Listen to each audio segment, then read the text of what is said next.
good. I'm in the 2001 coins right now, which is being that we just had a very significant anniversary last week. It feels like 9/11 was such a out of our control situation, and yet here in the United States it's like, how did we, that was something huge and monumental that happened that we was out of our control. And the person that I love the most, like, I wouldn't have met them and had the life I had had if 9/11 hadn't happened.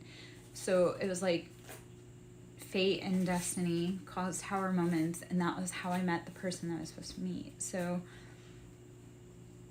how do we find the little joys of happiness in life when disaster falls? Like, how do we take those things that don't make sense and that are completely irrelevant and persevere?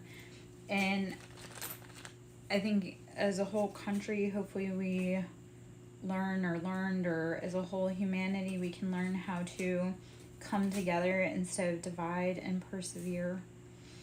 That's truly the only way, is uniting. Like the people in charge that are so huge, they really have no power because there's more of us compared to them. So if we all stood shoulder to shoulder and said, hey, I'm not going to accept this tyranny, they wouldn't have much of a fight. It's like today I made the comment of, and this was a post I had seen on another social media site where she had said, hold the labor, not the line.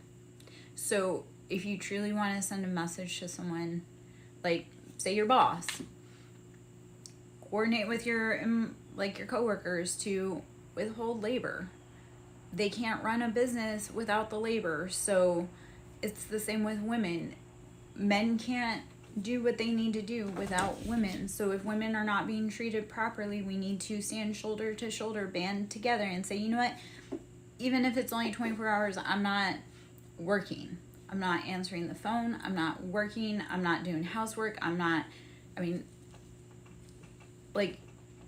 If we all did a peaceful stand in or stand out and just said, you know what, we don't have to resort to violence, but we do need to be better taken care of. So we're not doing the labor until our needs and demands have been met. And that's with anything, with any situation. Like, both sides of the fence aren't getting what they need if the relationship isn't harmonious.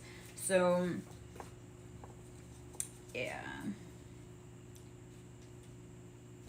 don't let those with false authority keep you stuck and stagnant. Use your resilience to stand with others, or use your resilience. Just use your resilience. I'm the queen of standing alone. So I've learned that, you know what?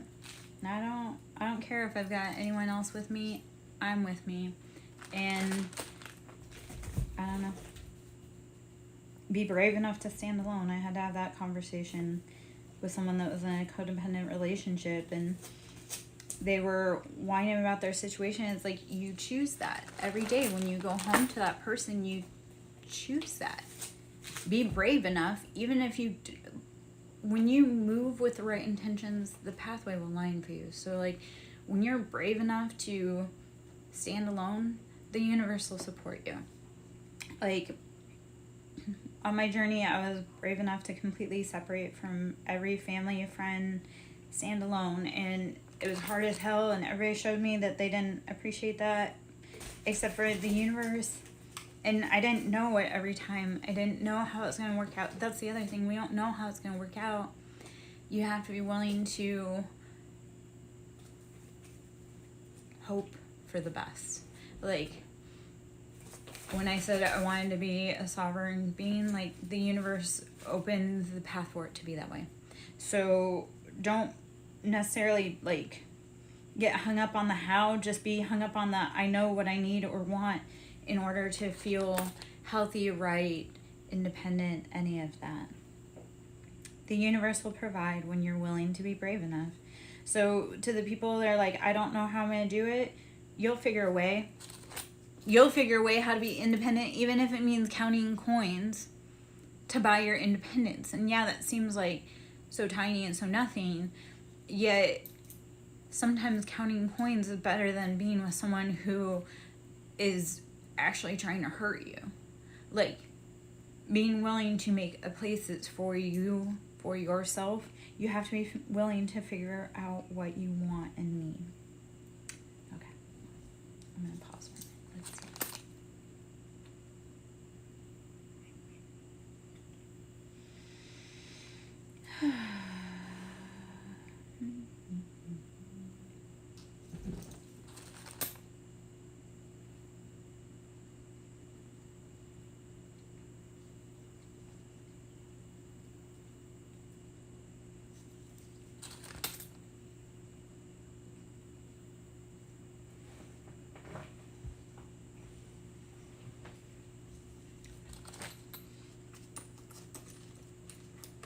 Anyway, hopefully you're getting what you need out there today. The energy is heavy, so sometimes, actually for the last few years, there are days, moments, hours that I prefer no noise other than the noises of the house, because that never ceases. Yeah. When it gets hard and stressful and heavy, chaotic, painful, breathe, rest, drink your water, meditate, find your inner peace. If you want to use like a old fighter stance, like, your enemies should not, like, you shouldn't be worried about being in a room with your enemies. Your enemies should be worried about being in a room with you. Because if you've made it this far in life, you're going to be a fighter. But you have to be able to tap in and quiet your mind and be calm and gather your thoughts before you oppose them. So cultivate being able to drop into peace and meditation when you're calm. So that way, when you're distressed, you can better pull that feeling into place. Like, the biggest part with our manifestations, we must feel it within our body. Anything with our intentions, we must feel it within our body. So if we need to be able to calmly cultivate moments in chaos, we need to be able to feel it in our body when we're calm and we know what it feels like. Because once you can feel it once, you can reproduce it. So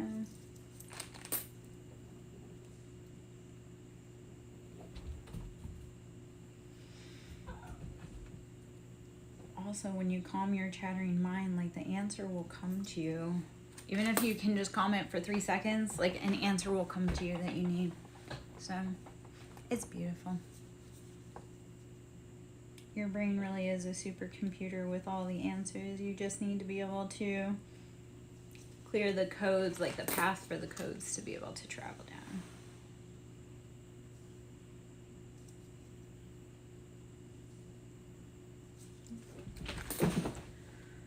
Whew.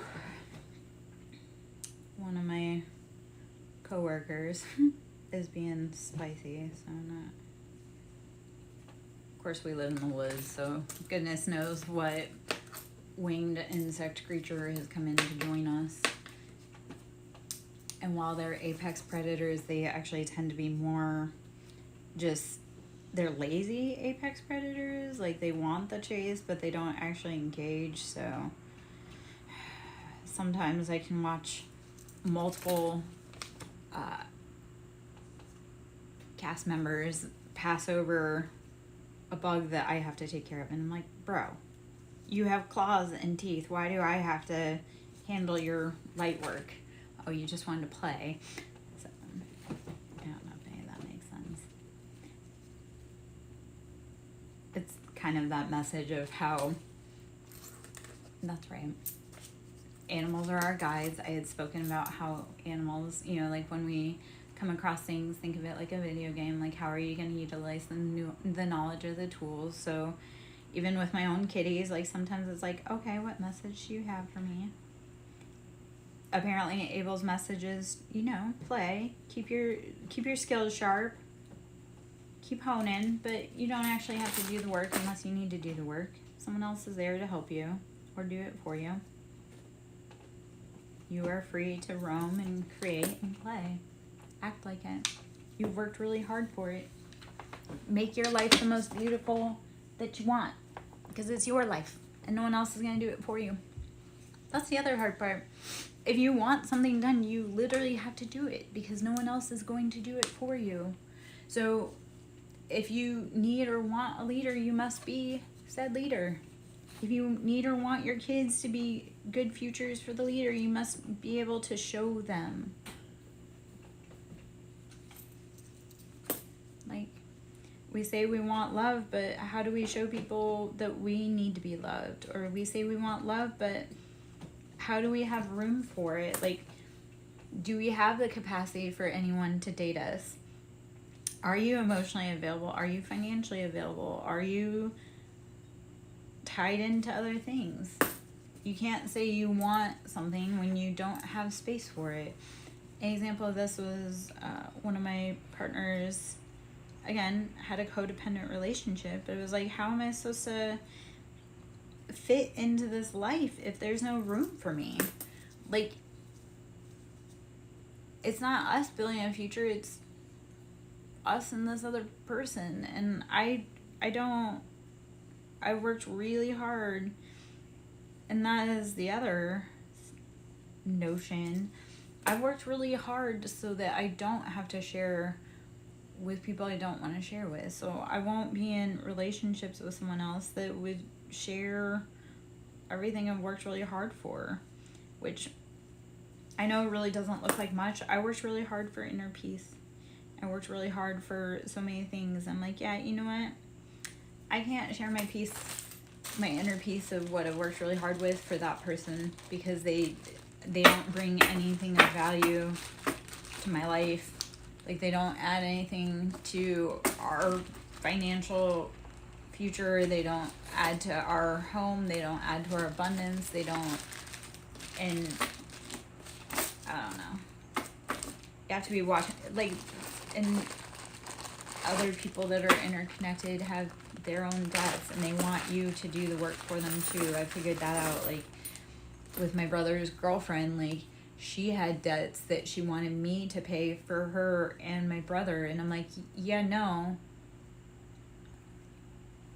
I cut that off because I'm like, I'm not paying for your stupidity. You are a grown woman and a grown man, and you're stealing from my mission, my children, my legacy. You aren't assisting.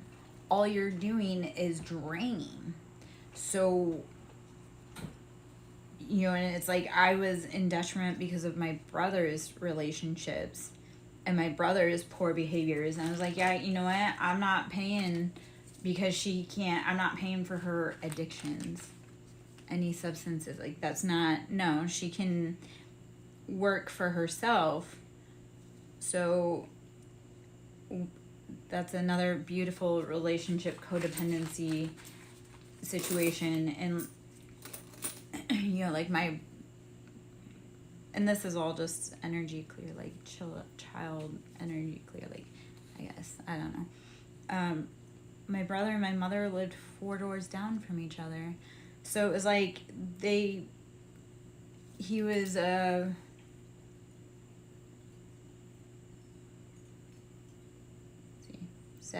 54-year-old man that his mom couldn't let go of the cord. Like, and that was both ways, because if my brother truly wanted to be independent, he's a grown man and he could have made that happen. I was a grown woman and realized my mom had a cord to me that I didn't want, and I moved myself up across the country. So we are not the same. I was brave enough to not be cowed by her and let her keep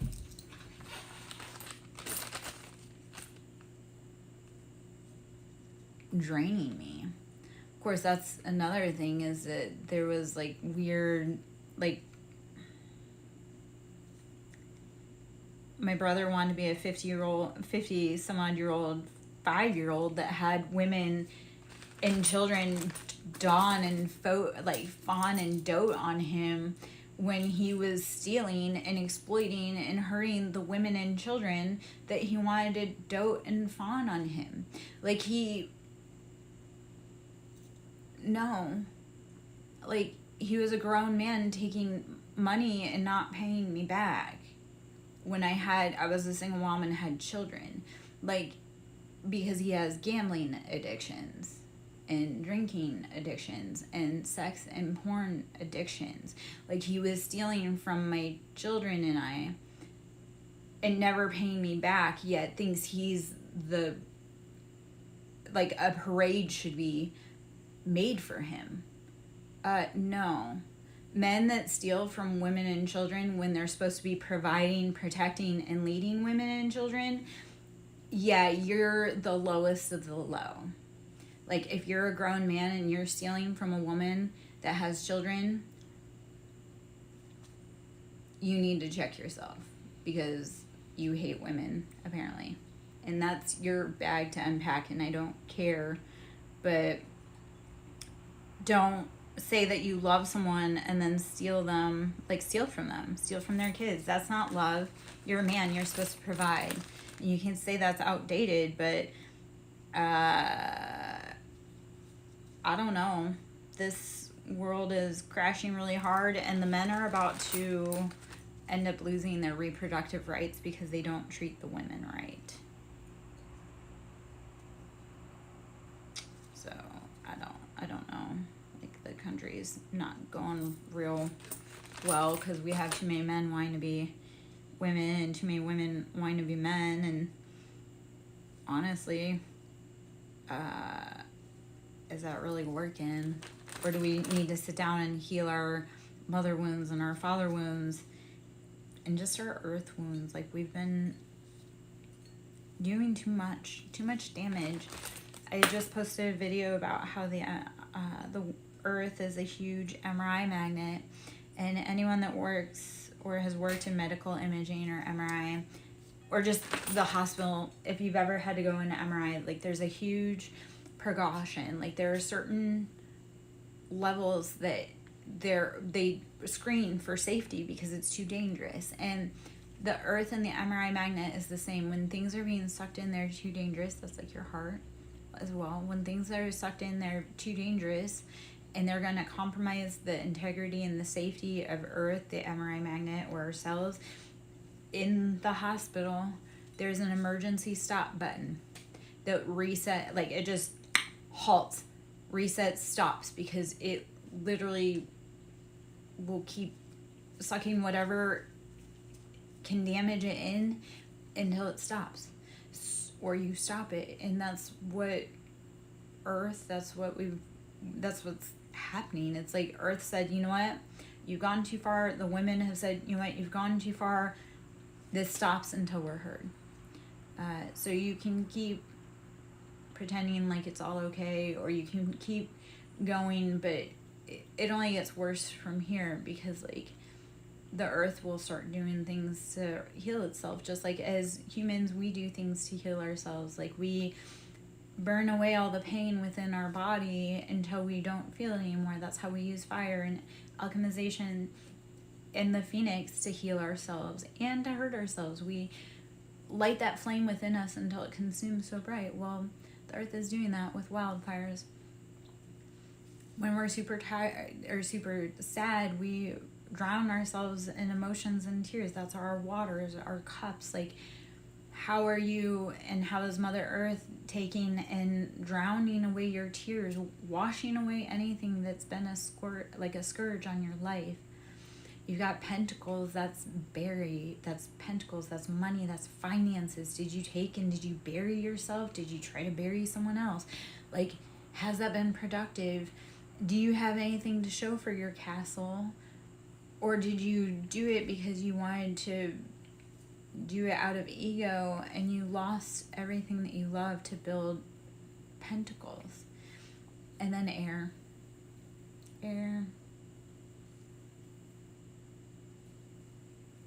We just blow away and you'll never see us again.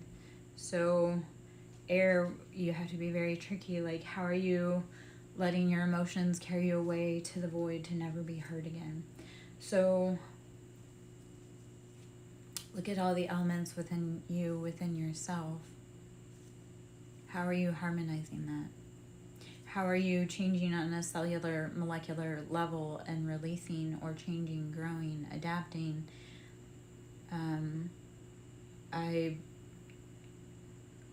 I evolve daily. Like, I can take pictures, and to see picture progression throughout the hours or between days, like my face is constantly changing as I release and purge, and my body is constantly changing. Since all this started, I've lost about 90 pounds. It flexes between like 80 and 90 pounds, and that's because it's like my body can no longer withhold that fire, that wind, that water, that pentacles. I had to release anything, any people, places, things that no longer fit what fit me. And it's painful. There's spiritual growth, like there's growing pains, there's spiritual growing pains. No one understands, because it's like your body, your mind, your soul, everything is on fire, and it hurts, and it's painful, and you're hungry, and you're tired, and you're grouchy, and nothing makes sense. And nothing helps alleviate it. But it's also knowing that as you go through growing pains, you have to be easy and breathe and rest with yourself. And also with growing pains, you have to know that there's something so much bigger than what you contained before. Like, no one wants to heal because there's so much scar tissue that you have to break through. And I had this with actual physical scar tissue. Like, I was healing my body, and as I healed my body and my soul, my scar tissue actually, like, it pushed through and expanded, and it became less hard, and it was a keloid scar. And as I've gone through that healing, as I've pushed through the pain within myself, like, that scar tissue has broken up. So as we are willing to move on from our broken pieces and our scar tissue, it's, yes, you have to push through that band of tissue, yet once you actually break it open, it will loosen, and then you can work it out, and then you'll have healed tissue. You'll have more expansive, more flexible, supple tissue. It's challenging, and yet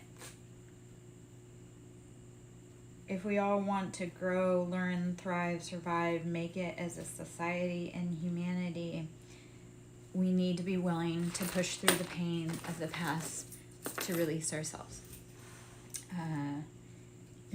When I had my court date, this quote came up, and I wrote it down while I sat next to my lawyer, and it's like, free your mind and the rest will follow. Like, as you start releasing your mind from the internal cages, internal prisons, the guilt, the shame, the patterns that other people have placed upon you, you'll start releasing your body from the places that hold you captive, that make you unhappy, that make you feel sick. Be willing to leave people, places, things that don't feed you, that don't make you happy. And you know what? Fight for the things that do make you happy. Fight and build and love and persevere for the things, people, places that do make you happy and that do fill your cup. And biggest of all, fight for you. You're worth it.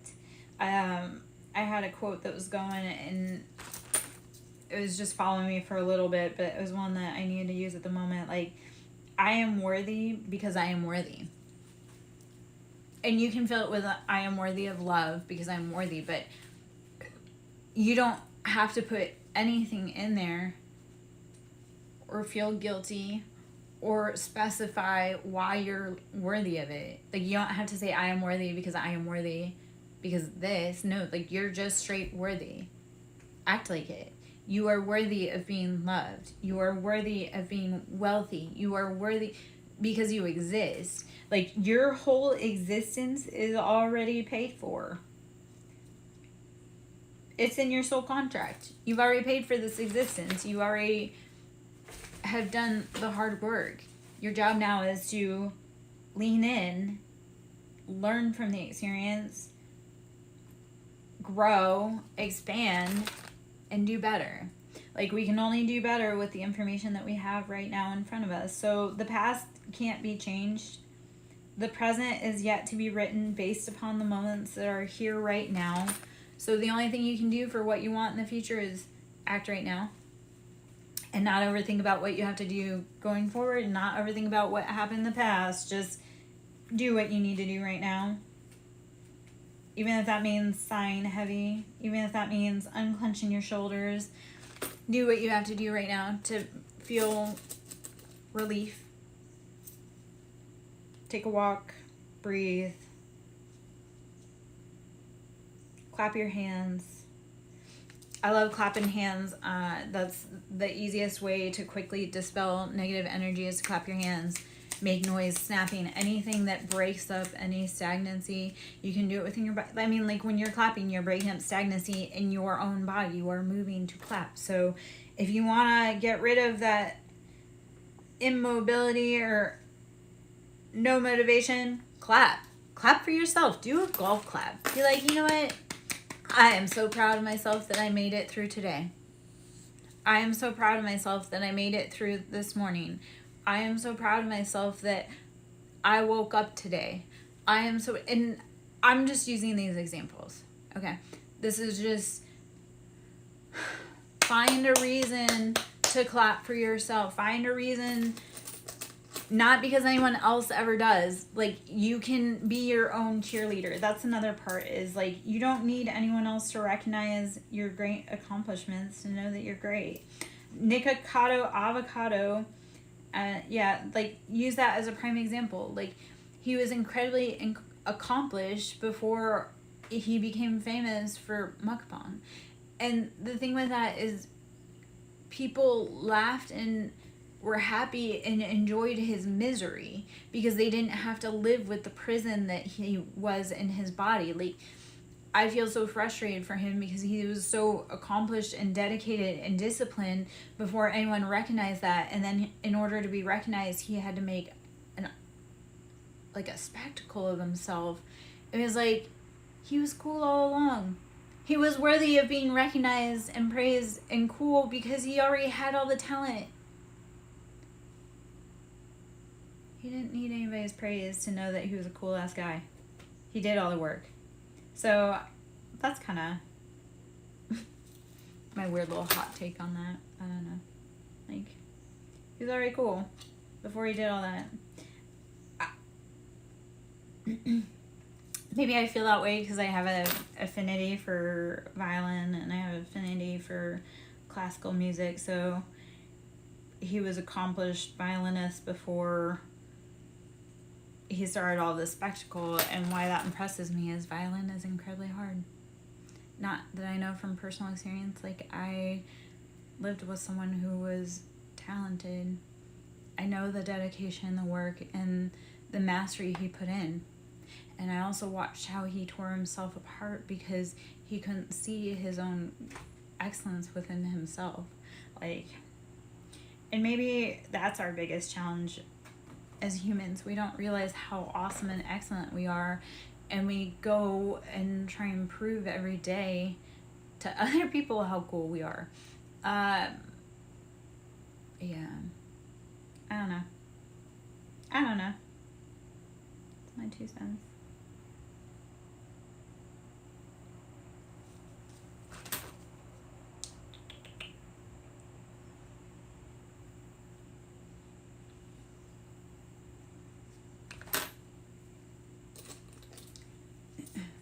Also, the challenge with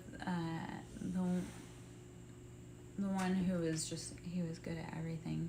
I mean, he was good at everything because he worked so freaking hard. Yet I matched his vibe. So I am just as critical of myself at things that I'm really good at, that are huge talents that I need to recognize my own beauty and divinity and give myself grace for not being perfect and human. So